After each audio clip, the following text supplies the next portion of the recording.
From claims of healings and visions to the world's most inexplicable events, whether you're a believer or a skeptic, the truth is always worth the hunt. EWTN Radio presents The Miracle Hunter with Michael O'Neill. Welcome to the Miracle Hunter radio show on EWTN Radio. This is Michael O'Neill. I'm the Miracle Hunter. Hey, I'm still buzzing from this news from this past week. We announced it on the radio show last week about the canonization of Carlo Acutis as a result of this miracle that was approved in Rome. Now, he's got 2 miracles under his belt, which de facto leads to his canonization. And so we don't know the exact date yet, but the news is huge. And I've mentioned many times on this show that I consider Blessed Carlo Acutis to be my own personal patron saint, the patron saint of my work at miraclehunter.com. He had a great interest in Eucharistic miracles and Marian apparitions and developed websites for these things, and so do I. So I pray to him every single day, and I've got an icon of his on my desk. So I was so excited to hear the news from this past week. And, of course, when I heard the news, I immediately sent a message to his mother to congratulate her on this big news. I think that it's such a rare thing. We have as many as 10,000 saints in our Catholic Church, and it's a rare thing for a mother to get to hear the news that their son will be a saint and to attend his canonization. So it's got to be absolutely amazing. So I invited her on the radio show, and she'll be joining us today. Antonia Salzano will be talking about the canonization of Carlo, her son. So excited to talk with her later in the program. And also later in the program, we'll be talking about one of the most fascinating, I believe, future saints in America, and that is Cornelia Connely. She's a venerable, and most American Catholics don't know her name. In my book, They Might Be Saints, I have 24 chapters dedicated to venerables and blesseds on the path to sainthood, and her chapter is perhaps my favorite in that book. I think her life is mind-boggling and amazing, the faith that she showed in incredible turmoil in her life. So we'll be so excited to talk to Anita Martineau from her canonization cause later in the program. And for people who want to check out my series, Explore with the Miracle Hunter, you can check out the Guadalupe episode. I think the recreations in this one are absolutely beautiful. Some of the shots on top of a mountain, 360 shots of Mary appearing to St. Juan Diego are truly amazing by our recreation team. And the Shrine of Our Lady of Guadalupe is the most visited Marian shrine in the world, and I'll be going there to investigate how the miraculous image emblazoned on St. Juan Diego's tilma has inspired millions of believers. And also, They Might Be Saints this week is Venerable Mary Angeline Teresa McCrory. Her life of holiness and service to the elderly poor has led to a groundswell of support for her sainthood. I'll be looking at Mother McCrory's legacy and the miracles attributed to her. That's They Might Be Saints this Wednesday coming up on EWTN. And later in the show, we're going to be looking at the 365 Days with Mary project like we always do. For today, June 2nd, we've got the Madonna of the Tears at Ponte Nossa in Italy in the year 1517. And the might-be saint of the day is Blessed Giovanni Pellino Gotto. You might guess he's from Italy. He lived from 1240 to 1304. The question of the week, how long, based on my knowledge of past canonizations, might the process take for Carlo Acutis to be canonized? They haven't announced that yet, but I'll take a guess at that later in the show. And the miracle of the day in Aten in Peru in the year 1649. On June 2nd, today's date, we have a vision of the child Jesus. So we'll be telling you about that later in the program. Let's take a look at the miracle news. We do this every week where we announce the miracles happening around the world and those things that relate to miracles. We've had really huge miracle news the last couple of weeks. I think with the new announcement of the new norms from the Congregation for the Doctrine of the Faith, or the Dicastery as it's called now. That was huge news. And then last week, the big news was the miracle of Carlo Acutis leading to his canonization. Well, this week isn't such big miracle news, but I thought it was interesting. It got a lot of likes on the Facebook page of the Miracle Hunter. There is a man who built a giant floating rosary on the Mediterranean Sea. And so the story goes that a swimming instructor wanted to honor Our Lady of the Seas in a most unusual way. And for the month of Mary, dedicated for this month of May, dedicated to the Virgin Mary, of course. And it's a day to honor Our Lady of the Seas on May 11th. And with this in mind, this Lebanese swimming instructor, Joe Abdel Sater, he came up with what he considers to be the perfect way to celebrate the occasion during his daily contemplation of the sea. And he reported this to the Catholic News Agency. And so he's a resident of a small seaside town of Boar, and he contacted his parish priest, Father Ferez, and a local mayor to ask permission to go ahead with this plan to create a huge floating rosary. And he got the green light, and this devout Catholic enlisted family and friends to help him. And for a month, they figured out what materials to use, wood or foam, and so on. And he says divine providence facilitated things, and the rosary is an impressive 100 meters. That would be, over 300 feet if you convert, long, and uses white plastic jugs for the Hail Marys and blue ones for the Our Fathers. And it's completed with a large wooden cross. And Abdel used his swimming skills to anchor the rosary into position. He dove down and used rope to tie the beads to the rocks of the sea to keep them in place. And thanks to his skills, the rosary stayed in place despite all the changing tides. And he went a stage further. He made sure the rosary could be seen at night and installed lighting fixtures in this new feature. So it's this new floating rosary. It's not a miracle, of course. It's an interesting story nonetheless. But to keep up to date on the miracle news, you can connect to the Facebook page of The Miracle Hunter, where each and every day I post the stories of miracles happening all around the world. Let's take a look at Catholic Pub Trivia. We do this every week. We ask a trivia question and give out a prize, the Miracle Hunter image of the Faces of Mary. And last week, I asked the question about what is the name of the legendary wedding ring of the Virgin Mary and where is it held? And the answer is in the Cathedral of San Lorenzo in Perugia in Italy. It's called Santo Anello, or Holy Ring, you might translate to. It's the purported wedding ring of the Virgin Mary. And that was the correct answer was from Tad Penn from Storm Lake in Iowa. He wrote in with the correct answer. So thanks, Ted, for writing in for the question for Catholic Pub Trivia. We're talking today about Blessed Carlo Acutis and moving along the path to sainthood. And we're also talking about Cornelia Connely, a venerable along the path to sainthood. The question is, who was the most recent person from the United States to be declared a saint? Again, that question, we're talking about saints today, so the question is, who is the most recent American to be declared a saint? If you think you know that answer, want to win the prize, the image of the Faces of Mary. Send me an email to miraclehunter@EWTN.com or just go to questions@miraclehunter.com and we'll see who has the right answer. We need to take a short break, but when we come back, we've got an exciting interview today. We'll be speaking with the mother of Blessed Carlo Acutis, Antonia Salzano, about the impending canonization of her son. Stay with us for that.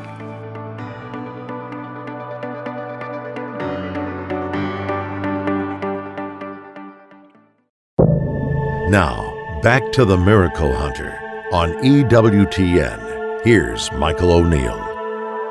Welcome back. You're listening to the Miracle Hunter radio show on EWTN Radio. This is Michael O'Neill. I'm the Miracle Hunter. This past week, I got some news that was some of the most exciting news I've seen in a long time as the Miracle Hunter. Popping up on my phone was the reports of a new miracle that was approved in the canonization cause for Blessed Carlo Acutis, soon to be Saint Carlo Acutis. And for those people who don't know, he's the young man who died from leukemia. But he had a great affinity for the Eucharist, of course. He had a great devotion to the Eucharist, and he developed that Eucharistic Miracles of the World exhibit that you might see in parishes all around the United States. And for me, I consider him to be my patron saint of miraclehunter.com. For many years, I prayed to him every single day because he had a great interest in Marian apparitions and Eucharistic miracles, just like I do. And he was the builder of websites, just like me. So for me, he is my ultimate saint, and I've got an icon of him on my desk. I pray to him every single day. So truly, he is my patron saint, and to see that a second miracle has been found through his intercession that will lead to his canonization gave me great joy and almost brought me to tears. So I'm so excited today. We're going to be joined by a very special guest, and who better to tell the story of this young saint who progressed on the path to sainthood and converted many hearts, including hers. And that's Antonia Salzano, the mother of Carlo Acutis. We're so honored to be joined by you today, Antonio. Thank you for being on today's program. Good morning to everybody. Thank you for the invitation. Well, we're so excited to talk with you. And I think in the history of the canonizations of the Church, perhaps there are as many as 10,000 saints that have been recognized formally by the Church. It is a very rare thing for a mother to be given the news that their son will be canonized and to be given the opportunity to attend a canonization mass. It's incredibly rare. Most saints, it doesn't work that way. It takes hundreds of years, perhaps, for a saint to be recognized. But in your case, Antonia, you have seen your son with your own two eyes as you're alive, progressing along the path, and now he is a saint. Talk about how you learned of this news. Yes, of course, we were very happy about the news because we reached the goal, no? That in the canonization is the highest declaration of the Church, and of course, these allow us also, and all the devotees he has around the world. If they want to build churches, sanctuary, they can do now after the canonization. And for us, it was a sign of hope, a great sign of hope, because Carlo has a lot of devotees around the world that are following his spiritual example, and entitled prayers groups and schools and many chapels, oratories.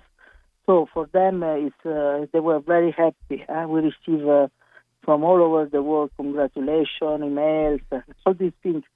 But for me, it's a very important sign that God gives us, because through Carlo, that is a saint of nowadays, and he overpassed all the dangers we are all living. Sometimes some people are very depressed about the time. They speak about difficult situation around pornography, alcohol, drugs, all these dangers that threaten our young people. But Carlo overpassed all these things and was a winner against all the dangers, And in a certain way, he showed us that nevertheless, all the problems, all the dangers, it is possible also now, in the third millennium, to become a saint.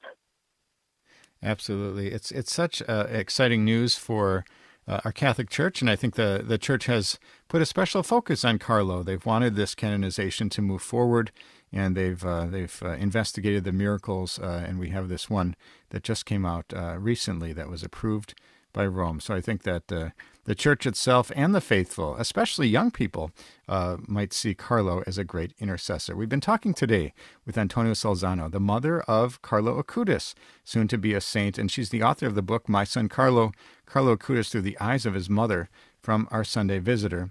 And I read something recently that I didn't know about you, Antonia, that you felt at some point to receive some sort of a sign from God. Perhaps it was a vision of St. Francis of Assisi or some sort of internal understanding of the future that would be held for your son moving along the path to sainthood and the influence you would have on the world. Talk a little bit about that sense that you had of that heaven was speaking to you in some way. Of course, we received during the life of Carlo many signs. But before, when he was in agony, that he was ill, I dreamt about St. Francis of Assisi, which is one of our saints, favorite saints, and we have the house. We bought the house in Assisi because of St. Francis, and Carlo was ill. It seems that he had only a normal flu, a cold. Instead, behind that cold, there was it hid the leukemia, which is a silent illness. And once during these last days of Carlo, he was still at home. I dreamed about St. Francis, who told me that Carlo would be very high in the church. I didn't understand this dream, and because it was a little bit strange, difficult for me to understand. And after I heard like a sort of locution, I'm not a mystic at all, but something like a voice that say, Carlo will die. And I didn't understand this thing. And then after 3 days after, Carlo couldn't move. One morning woke up, couldn't move, and we have to take him to the hospital. And then we had the terrible diagnosis of leukemia that at that time was not possible to cure because it was the most fulminous one. But now I always prayed, Carlo, please, Carlo, find the way that they can discover the cure. And luckily now there is the cure to heal this terrible illness. And so that is a little bit the story of St. Francis, who was always close to us, gave us so many signs. St. Francis considered was a saint that used to attend Mass 2 days a week, two times a day, and was a very Eucharistic saint. This is the reason why Carlo was so devout. And one of the things that I find so fascinating, and we're talking today with the mother of Carlo Acutis, what I find so fascinating is in the story of most children, they learn their faith from their parents, perhaps. They see their parents leading them towards the sacraments and otherwise, and Mass attendance. But in the case of Carlo, perhaps it was through his nanny, Beata, who exposed him to Mass. And Carlo ended up being an inspiration to you. Isn't that true, Antonia? Yes, it's true. It's true. Carlo was a little savior for me. I always tell. Through Carlo, I got deeper in my faith. Before, I was like a Protestant, even if I was Catholic. And unfortunately, I grew in a family. I like family. They never bring me to Mass. And, it was very difficult for the religious point of view, my family. And I was a lonely child. And with Carlo instead, I really... since he was very small, he was so, religious, pious in his constitutionally.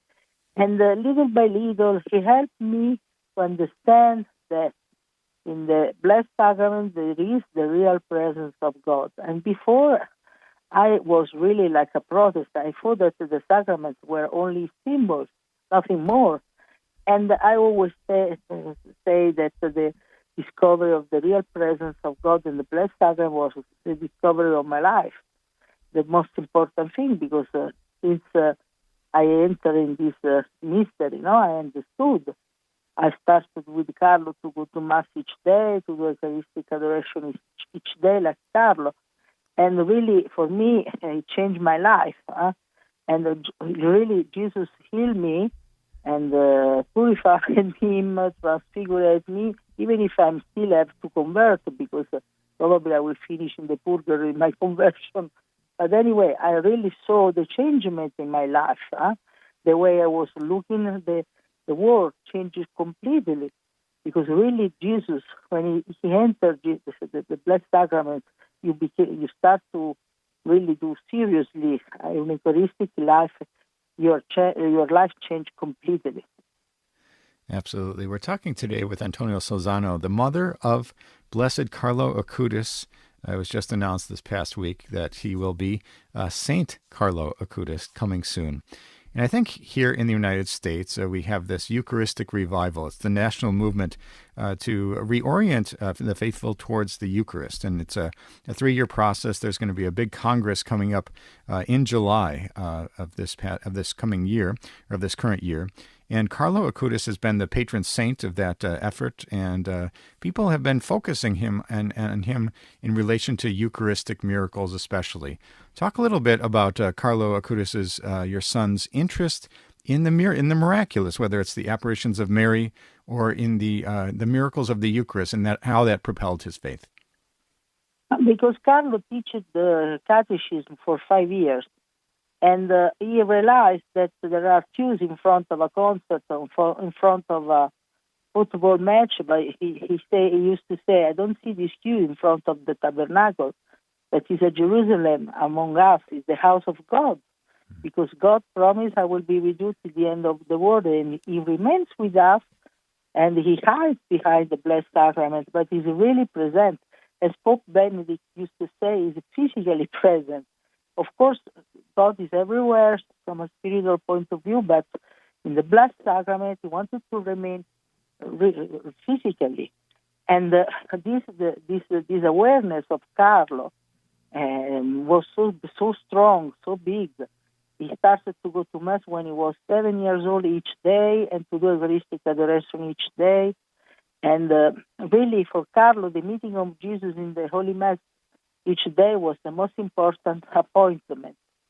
And Carlo used to say that the Eucharist is the highway to heaven, because really, when the secret of sainthood is to love God over all and our brother and sister like ourselves, like Jesus says, and through we know that Jesus is love, and when we receive the Eucharist, Jesus helps us to open the heart to love God over all and our brother and sister always more. No, so he really transfigures us.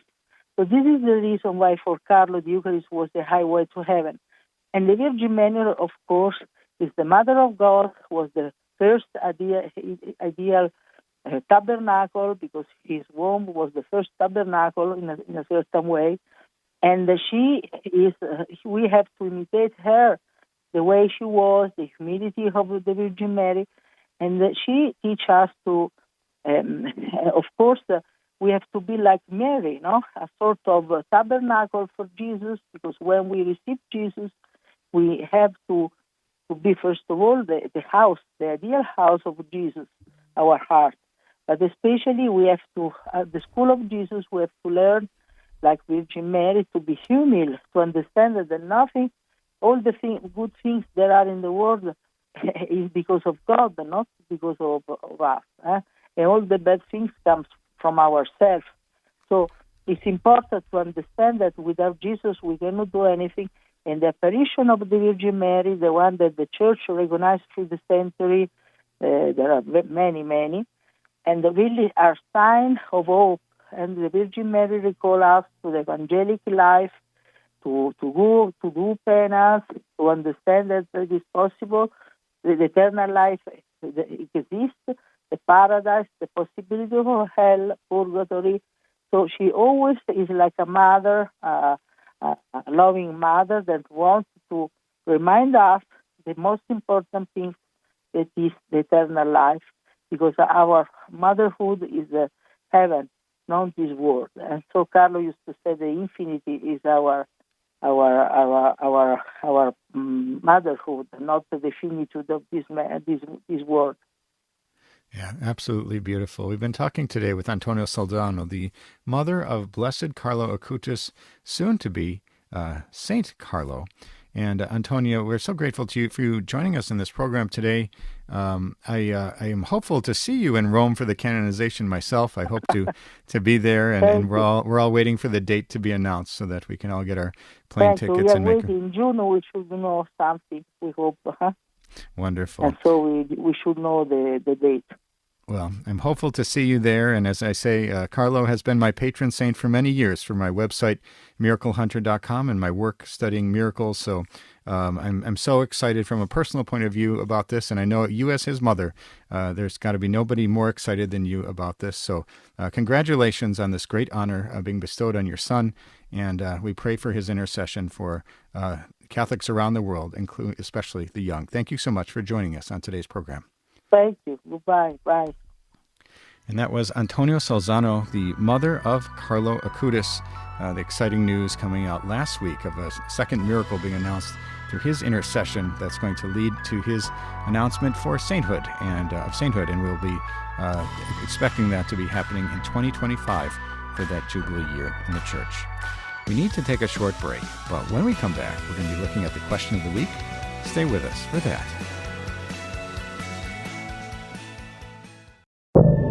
Now, back to the Miracle Hunter on EWTN. Here's Michael O'Neill. Welcome back. You're listening to the Miracle Hunter radio show on EWTN Radio. This is Michael O'Neill. I'm the Miracle Hunter. Okay, I love getting your questions. People write in from around the world about questions about miracles happening in today's world and those that have happened centuries ago. I like getting the email questions, of course, and I also like answering questions in person. I give talks at various parishes and shrines and conferences around the country. And so people have me talk about miracles. In particular, these days, I've been talking about Eucharistic miracles because of the Eucharistic revival. And after every talk, which goes for about 45 minutes or so, I always open it up to questions. And people always are interested I'm always interested to see what people are thinking about, and I love getting those questions. And so we got a question this week, and actually it rolled in from a number of people asked the same exact question. So I figured, while I don't truly have the answer, it's worth asking anyway. That comes in from Alice. She says, "Dear Miracle Hunter, I don't know if you answer questions such as this, but the Vatican has revealed that the miracles pertaining to the intercession of Blessed Carlo Acutis have been confirmed, and he is on the path to canonization. How long, based on past canonizations, might this process take? Many thanks, Alice." Well, thanks, Alice, for your question, and it's a good one. And I think that we'd love it if there were a certain sort of a formula that we could say X number of months after the announcement of the miracle, we'll see a canonization. Well, it doesn't exactly work like that, especially when canonizations involve multiple people, and it will be the case with Carlo Acutis. I'm sure he could fill the entire St. Peter's Square, all dedicated to him, but they're going to be combining him with a few other saints. So I think that the timing will be based on a lot of things. But if I had to guess, the reason why this canonization happened in the way that it did, or the announcement of the miracle happened that it did, if you look, that there was somebody who had a bicycling accident where they cracked their skull, and that was the miracle that was used for the canonization. That happened in 2022. Now, the Church always uses this very specific set of norms. They say that, and this is called the Lambertini criteria, they say it must be a serious illness not liable to go away on its own. It must be instantaneous, complete, and lasting. There can be no medical treatment that relates to the cure. And, of course, the intercession of just one future saint. But it happened in 2022. Normally, the Church waits something like, 5-10 years before they announce any sort of a miracle. So the fact that it happened just a year or two ago is pretty remarkable, which means that the Church is very anxious for this canonization.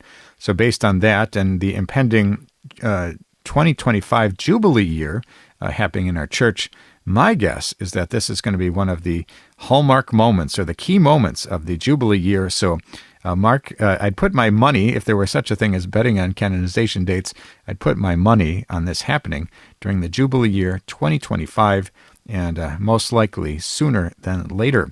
So thanks so much, Alice, for your question. And of course, when I have that real date, we'll find out. And there have been some leaks that have suggested that in fact this will be hearing in June about the new date. So we'll be excited about that.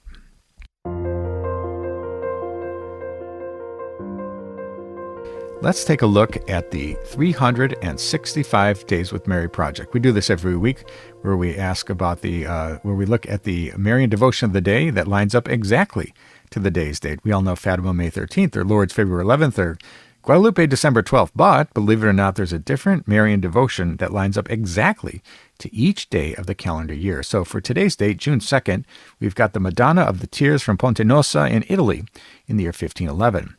According to tradition, on June 2nd, 1511, a shepherdess was staring at a Marian icon and saw the face change, open and close her eyes, and began to weep blood. She heard a voice that told her to call the other people in order to observe this miracle, as well as to build a new church. The witness's testimony was then collected by a notary and put in writing, and the new sacred building, begun in 1525 and completed in 1533, was built alongside the church dedicated to Santa Maria Assunta. And it was consecrated in 1575, elevated to the rank of a parish in 1583, where it separated from Promolo, the church featuring the fresco, became a side altar. The previous church was then demolished in 1716 in order to make room for a new sacristy. And that is the Madonna of the Tears from Ponte Nossa in Italy in 1511. For more information on this fascinating devotion, or any of the hundreds of other Marian devotions from around the world, you can connect to 365dayswithmary.com. You can pick up the book or download the app, 365 Days with Mary, or join the Facebook page and any of the 10,000 followers who get a Marian devotion of the day in their Facebook feed. And let's take a look at the miracle of the day. This is something we've been doing new this year, where we try to find a miracle that's happened sometime in Christian history, lining up exactly to the day's date, June 2nd. So this one comes from Eten, E-T-E-N, in Peru on June 2nd, 1649. and it's the first apparition of the divine child in the most holy sacrament took place on the night of June 2nd, 1649, during the Vespers in the solemn exposition in honor of the feast of Corpus Christi. At the end of the service, the Franciscan monk Jerome de Silva Marique was about to return the monstrance to the tabernacle, but he suddenly stopped. In the host there appeared the brilliant face of a child, framed by thick brown curls falling to the shoulders. All the faithful present in the church observed the same vision. So that's the miracle reported on June 2nd, 1649, a Eucharistic miracle. And each and every week we'll be trying to report on a new miracle that lines up to that day's date. Let's take a look at the sainthood news. We do this every week where we talk about the saints moving along the path to sainthood. Last week we had huge news when we talked about Carlo Acutis and his miracle that will propel him to be named a saint. And for this week, we've got the story from related to the same announcement coming out of Rome on May 23rd. Pope Francis revealed in an audience with his most reverend eminence, Cardinal Marcelo Semeraro, the prefect of the dicastery for the cause of saints. During this audience, the Pope authorized the same dicastery to promote the decrees regarding a miracle attributed to the intercession of Blessed Giuseppe Alemano. He's a priest, founder of the Institutes of the Missionaries of the Consolata and the Mission Sisters of the Consolata. He was born in Castelnuovo in Don Bosco in Italy on January 21st, 1851, and he died in Turin on February 16th of 1926. And according to the Dicastery for the Cause of Saints website, they said he was the founding priest of the Institute of the Consolata Missions, and he was aware that the Turin Church lacked an institute that specifically dealt with missions, and he founded the Consolata Missions Institute at the explicit request of Pope St. Pius. So that was the new miracle. In addition to the Carlo Acutis miracle, there was another one that is going to be leading to the canonization of Blessed Giuseppe. He will be Saint Giuseppe, and the idea, I believe, is that he will be canonized on the same day as Carlo Acutis. So more news coming on that. Let's take a look at They Might Be Saints. We do this every week where we talk about those people on the path to sainthood. We wanted to give you the update on people coming down the pipeline, and so we did. And we also like to talk about the Might Be Saint of the Day. And those are the servants of God, venerables, blesseds, who have a certain feast day or a death anniversary, you might say, that lines up exactly to the calendar day. So for today, we've got Blessed Giovanni Pellino Goto, who lived from 1240 to 1304 in Italy. And he was born in Urbino in 1240, and he was the son of a wealthy merchant. John cared nothing for business, wealth, or worldly success, and preferred to live as a hermit. He eventually felt a call to help the poor and sick in the world, and gave away food, clothes, and wealth, going hungry, living in rags, wearing a rope around his neck to indicate that he was a sinner in need of punishment, and he fell into a lengthy ecstasy, and his family worried about his health, both his physical and mental health, and they brought him in from the street, and he became a Franciscan tertiary, and with the support and discipline they provided, he was able to properly devote his life to prayer and charity. And he died in June of 1304 in Urbino, and he was buried in the cloister cemetery of the San Francesco Monastery in Urbino, and many miracles were reported at his grave, and he was reinterred at the church in the cloister. And Pope Benedict XV made him a blessed on November 13th, 1918, with one more miracle. Blessed Giovanni will become Saint Giovanni. And for more information on They Might Be Saints, you can go to theymightbesaints.com, or you can tune into the television program which airs every week on EWTN on Wednesdays at 8 a.m. Central Time.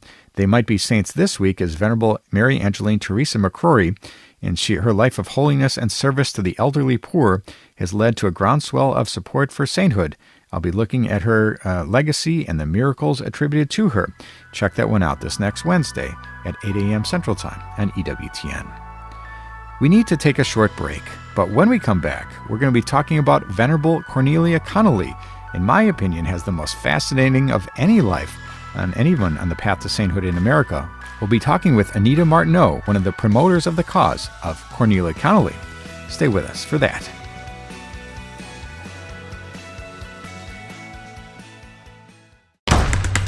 Now, back to the Miracle Hunter on EWTN. Here's Michael O'Neill.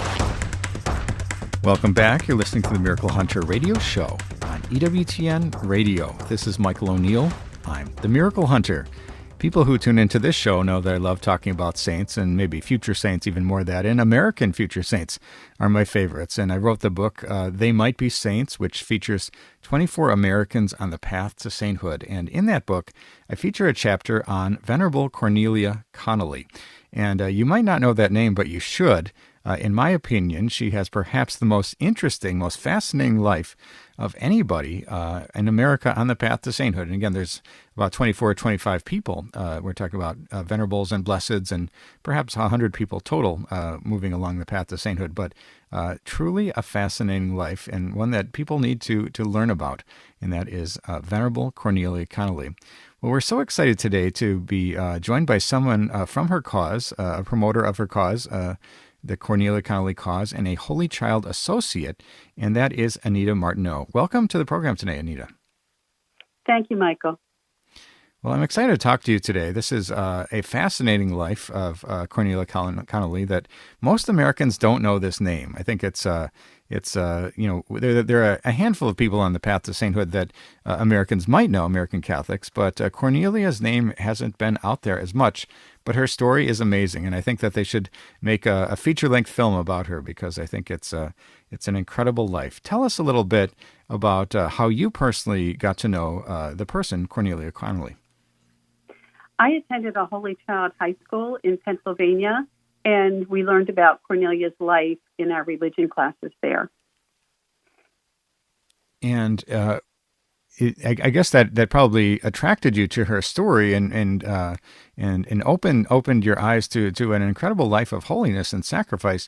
And if we wanted to sort of paint the picture of who was the woman Cornelia Connely, let's talk about her early life. What was that like? Okay. Well, Cornelia Augusta Peacock was born in 1809 in post-colonial Philadelphia, Pennsylvania, to a family that was affluent. They were affectionate, and they were a blended family. She had half-siblings. She was educated at home by her mother and then later by tutors. She described herself as an untidy, independent, spontaneous, and adventurous child. She was raised and attended the Presbyterian church with her family, and then tragedy struck. At age 9, after her father died, and at age 14, after her mother died, she became an orphan. So she went to live with an older married half-sister and moved in society circles as she became a young adult. It was through her half-sister's husband that Cornelia became acquainted with the Episcopal Church, and she was baptized into it when she was 22 years old. That led her to meet her future husband, named Pierce Connely, who became an Episcopalian minister. And he was described by Cornelia's sister as handsome and fascinating. Cornelia herself was very beautiful and sophisticated. She had dark hair, dark eyes, and was blessed with artistic talent in painting and music and singing. Talk about her marriage to Pierce Connely, and this gets complicated a little bit. I think we see that they were members of the Episcopalian Church, and talk a little bit about especially those early years of her marriage, where he's a minister in the Episcopalian Church. Talk about their lives at that point. Sure. Well, Pierce and Cornelia were married in December of 1831 in Philadelphia, and soon after that, they set out for Pierce's first parish assignment, Trinity Episcopal Church in Natchez, Mississippi, that was on the western frontier. Parishioners there were mostly wealthy plantation owners.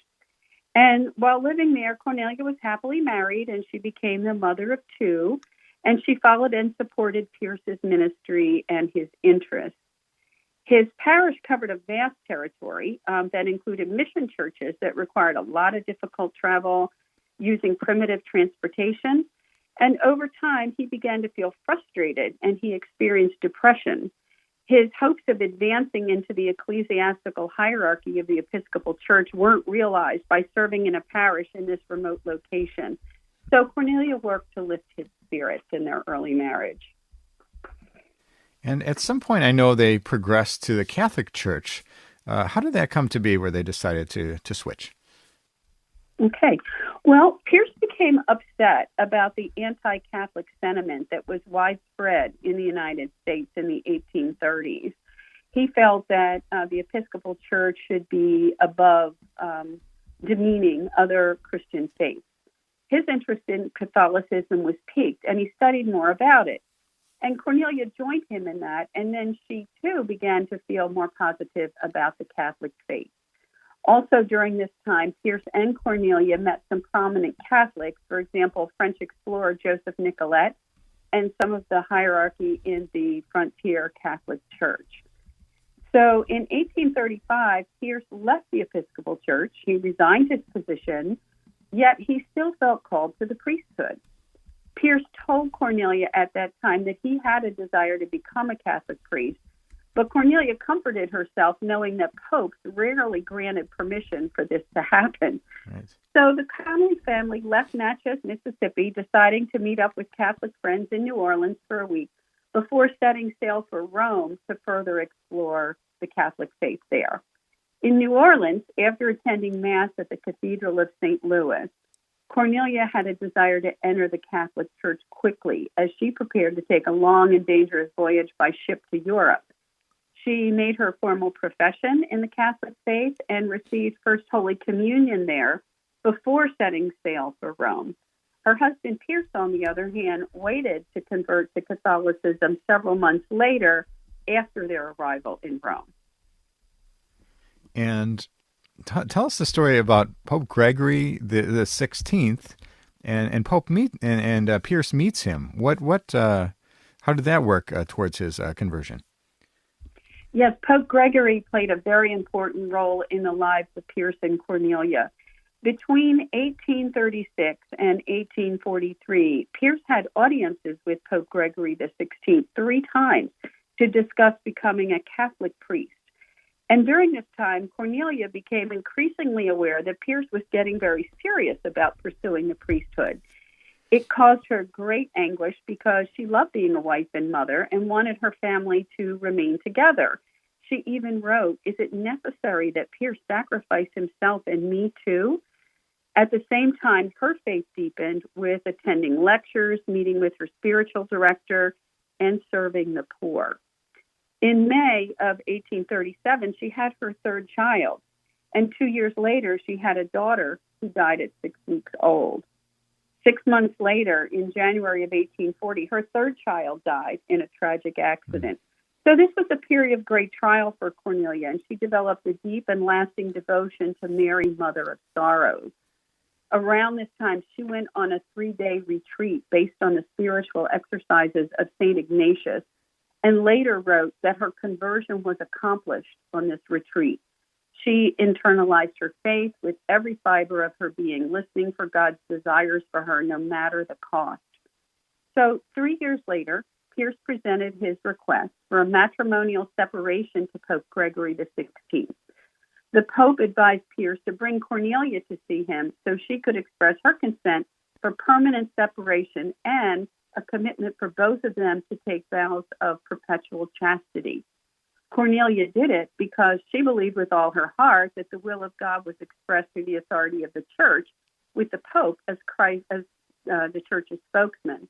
At the same time, she hoped that Pierce would change his mind and not follow through with ordination. Right. And how did they discern this big decision as a couple? That seems like an incredible thing. We don't see this ever happening where a marriage gets dissolved in order that the husband becomes a priest. How did they figure that out as a couple?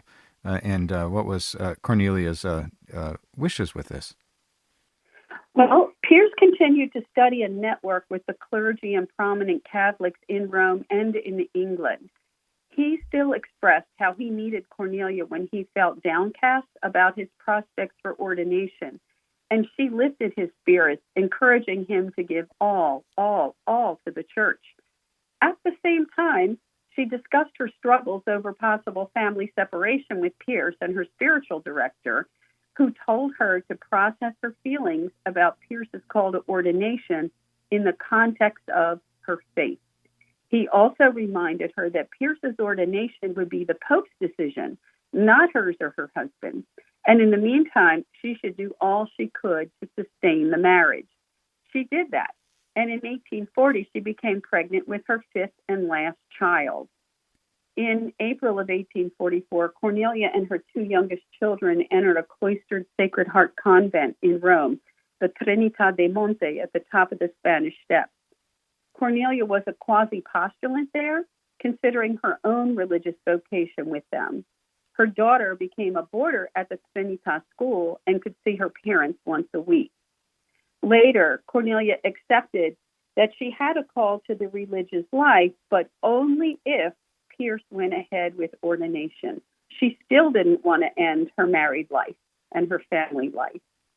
And even 14 months before his ordination, Cornelia offered to Pierce to resume married life and for them to return to being lay Catholics, but he declined. When Pierce was ordained in July of 1846, Cornelia was singing in the choir. She later wrote about that day, "I have given him to God. The thought gives me much consolation." Her internal struggle to keep her family together was finally over after 11 years of Pierce disclosing his interest in the Catholic priesthood to her. So they had 11 years of going back and forth as to whether or not he'd actually do this. Pierce's decision to be ordained also required that their children would be sent to boarding school so the parents could pursue their religious vocations and service to the church. The children never again lived with Cornelia, and this was a lifelong desolation for Cornelia, who said many years later, "Thoughts of my children never leave me." Absolutely amazing. We're talking today with Anita Martineau, the Holy Child Associate and Cornelia Connely, promoter of that cause for canonization. We've been talking today about Venerable Cornelia Connely and her incredible life, her life of ups and downs, great sacrifices. And I think one big question when we see this is that what can we take away from Cornelia's many sacrifices and abandonment to what she believed to be God's will or the decisions of the church? What can we learn from her obedience and sacrifices in all this? Well, after her retreat in December of 1839, Cornelia gave herself fully to God and expressed a willingness to sacrifice everything in his service. Once, after spending a beautiful day outside with her children, she said, "Lord, if all this happiness is not for thy glory and the good of my soul, take it from me. I make the sacrifice." She had many tragic losses throughout her life. She lost her parents, her marriage, her children, her wealth, and her homeland. And as she worked to establish her religious congregation, the Society of the Holy Child Jesus in England, as requested by the Pope, she experienced misunderstandings, obstacles from church hierarchy, and then there were cultural differences. Yet she received extraordinary graces to press forward to fulfill God's will in her life with joy, despite all the suffering she endured. She saw sacrifice, prayer, and service as opportunities to grow in relationship with God. She's been called a mystic because she transcended her sufferings to experience enlightenment in her union with God. She also had a profound understanding of God living among us. She saw his presence in everything around her in the ordinary things of life. And because of this, her charism is referred to as incarnational spirituality. It's reflected in the mission statement of the society, which is to rejoice in God's presence and to help people believe that God lives and acts in them and in our world. So Cornelia's example speaks to people through their traumatic life experiences that paralleled hers: challenging marriages, couples who were separated, losing children, forced migration, loved ones who betray us, mental illness in the family, living in poverty and gender discrimination. Women who experience domestic violence have been especially touched and inspired by her story because her life inspires faith, hope, and service to others. Yeah, truly an amazing life, and we're so grateful to you for joining us on today's program to talk about all these details. Now, I think I myself, and I'm sure many people out there, are curious about where is Cornelia in the canonization process. We know that she's venerable, so that means she's moved along from servant of God to venerable, and now she needs two miracles through her intercession to move forward. Where is she, and how's the cause progressing at this time? Well, yes, in 1992, Cornelia was declared venerable, and the process of canonization will proceed when the Church recognizes a miracle work through her intercession. In the meantime, the Society of the Holy Child Jesus that she founded seeks to advance her life and the work of the congregation. This is done through religious and lay people who are dedicated to sharing her legacy, Holy Child ministries throughout the world, and the Society's promotion of her prayer for beatification. Also, the American Province Archives in Rosemont, Pennsylvania, has many resources. They present lectures to groups and host pilgrimages to places where Cornelia lived in Philadelphia, the American South, and England. There's also a Holy Child shrine and Venerable Cornelia Connely Memorial at the Cathedral Basilica of St. Peter and Paul in Philadelphia. Activities are offered there that highlight Cornelia's contributions to our world. And there's more information about Cornelia and her cause, and it's available at www.shcj.org, where there's an online Cornelia Connely library of resources and a link for listeners to contact the Society of the Holy Child Jesus with questions. Wonderful. Well, we're so grateful to you, Anita Martineau, Holy Child Associate, and Cornelia Connely, promoter of that cause. Thank you so much for shedding some light on the amazing and complicated and remarkable life of Venerable Cornelia Connely. We're so grateful for you going through this great history that most Americans don't know, and her life is one that we as Catholics here in America really need to learn and grow from. So thank you so much for joining us on today's program. Thank you, Michael. God bless. That was Anita Martineau talking to us about Cornelia Connely and her cause for canonization.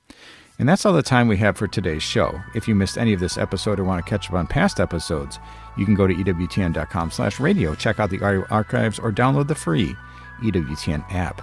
I'd like to thank our guest today, Antonia Salzano, the mother of Blessed Carlo Acutis, soon to be Saint Carlo Acutis, for joining us on today's program, and Anita Martineau talking to us about Venerable Cornelia Connely and her fascinating life.